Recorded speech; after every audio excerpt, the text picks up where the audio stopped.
ચૂનાના વનાળા ગામમાં યુવકની હત્યા કરવામાં આવી. અજાણ્યા શખ્સોએ તીક્ષ્ણ હત્યાના ઘા ઝીંકીને હત્યાને અંજામ આપ્યો હતો. પ્રેમ પ્રકરણ જવાબદાર હોવાનું તારણ નીકળ્યું છે, તો પોલીસે આ મુદ્દે વધુ તપાસ હાથ ધરી છે. તો ચૂડાના વનાળા ગામની આ ઘટના છે કે જ્યાં યુવકની હત્યા નિપજાવવામાં આવી. અજાણ્યા શખ્સોએ તીક્ષ્ણ હત્યાના ઘા ઝીંકીને હત્યા કરી હતી.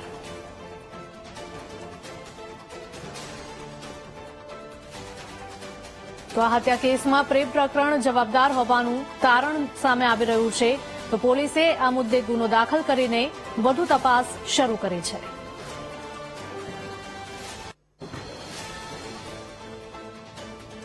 પ્રેમ પ્રકરણ જવાબદાર કારણ હોવાનું સામે આવી રહ્યું છે, ત્યારે